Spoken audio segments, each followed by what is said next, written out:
So hello my dear friend, সবাইকে good afternoon. আর এখন বাজে প্রায় 2টা বাজে। তো আমি একটা জায়গায় যাব, মানে পানিশালা ওইদিকে বিষ্ণুপুর না কি জন্য জায়গাটার নাম বললো। তো আমি ওইদিকে আদেও জায়গাগুলো দেখিনি।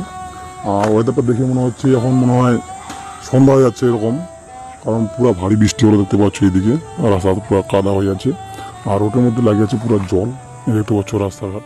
আসলে ব্যাপারটা হয়েছে কি যে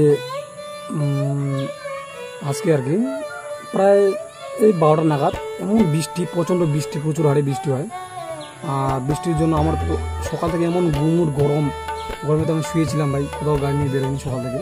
একটা ভাড়া আসলে যদিও, তো ভাড়া ক্যান্সেল করে দিয়েছি একটা কাজের জন্য। তো ফ্যান চলতেছে, হঠাৎ আমাকে ঠান্ডা লাগে দেখছি কী ব্যাপার, জানলা দিয়ে দেখছি মানে প্রচুর হারে বৃষ্টি হচ্ছে। আর বৃষ্টির শব্দ আমি শুনতে পাইনি, কারণ আমরা সবসময় হেডফোন ইউজ করি বাড়িতে যদি থাকি। কারণ আমার মোবাইলের স্পিকার দুটাই কেটে গেছে, শোনা যায় না। আর মাঝে মাঝে শোনা যায়, ওটা নাকি আইসি বোর্ডের প্রবলেম। তো দেখতেছি বৃষ্টি হচ্ছে, টানা বৃষ্টি 1 ঘন্টা হয়েছে বৃষ্টির জন্য। আজকে ওয়েদারটা দেখতে পাচ্ছ একটু অন্ধকার ওয়েদার, মানে এখন বেশ ঠান্ডা একটা ওয়েদার দেখতে পাচ্ছ। এখন ওয়েদার চারিদিকে কাদা। তো প্যাসেঞ্জার যাবে 5 জন, উদয়পুর পালপাড়া থেকে যাবে 3 জন, আর আমাদের উদয়পুর হাটকলা থেকে উঠবে 1 জন, 4 জন, আর নুরবুড়িয়া বেতাহার থেকে উঠবে 1 জন, টোটাল হচ্ছে 5 জন। তো 5 জনের ভাড়া আমি মাথা দিতে চেয়েছি 50 টাকা করে। এমনিতে লাইন ভাড়া হয়তো সম্ভবত 30-40 টাকা হবে। তো ভাই যেতে ওদেরকে রাখে আবার চলে আসতে হবে খালি গাড়ি। আর মানে বেতাহার থেকে পানিশালা পর্যন্ত এত রাস্তা খারাপ, কি বলবো, আর প্রচণ্ড রাস্তা খারাপ। ওই দিক দিয়ে আমি যাবো না, যাবো সারেঙ্গা আদুয়ার হয়ে যাবো। ওই দিক দিয়ে একটু ঘোরা হলেও রাস্তাটা ভালো আছে, বেশ ন্যাশনাল হাইওয়ের মতো। ঠিক আছে, ওইদিকে আমি জায়গার নাম শুনেছি অনেক, কিন্তু পানিশালা, তারপরে খন্তাপাড়া, তারপর তোমার পরমেশ্বরপুর, অনন্তপুর, দক্ষিণ কৃষ্ণপুর, বগদুলা, ওইদিকে নাম হয়েছে।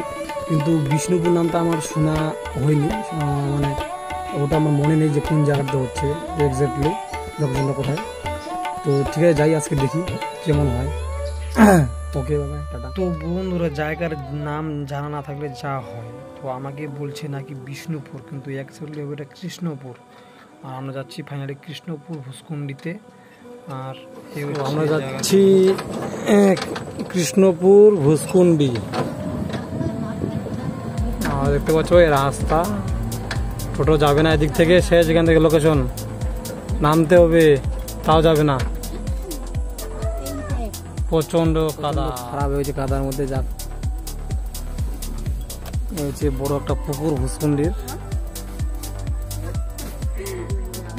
তো হ্যালো আমার প্রিয় বন্ধুরা, তোমরা এই গ্রামে কে কে আসছো আমাকে অবশ্যই কমেন্ট করে জানাবে। আর এই ভুসকুন্ডি গ্রামে ভাই প্রচুর বাড়ি। আমি ভাবতেই পারিনি যে এত গভীর, যতই ভিতরে যাচ্ছে ততই বাড়ি, ততই বাড়ি। আর দেখতে পাচ্ছ প্রচণ্ড চারিদিকে পুকুর। এই জায়গায় 3-4টা ম্যাক্সিমাম পুকুর আছে। আর রাস্তাঘাট খুবই সুন্দর, এইদিকে হচ্ছে ঢালাই রাস্তা। আর আমি জীবনে ফার্স্ট টাইম আসলাম এদিকে, হয়তো টোটো ছাড়া আমি আসতাম না এদিকে, আমার কোনো দরকারই ছিল না আসার জন্য। তো যাক, ভগবানের কৃপায় আমি আসছি। আর সুন্দর পরিবেশ, মনোরম পরিবেশ, সবুজে ভরা, বেশ শান্ত শিষ্ট পরিবেশ, একদম নির্জন এলাকা বললেই চলে, অতি সুন্দর। আসো তোমরা একবার অবশ্যই বন্ধুরা। আর এই যে দেখতে পাচ্ছ রাইফেল টাওয়ারের মতো একটা জলের ট্যাঙ্কি। আর এখানে আমি বানাতে চেয়েছিলাম কিছু রিলস, যার জন্য বানাতে পারলাম না। এদিকে মহিলারা প্রচণ্ড আছে, লজ্জায় কিছুভাবে বানাতে পারলাম না। আর এই হচ্ছে আমার লাস্ট লোকেশন। কীভাবে টাটা।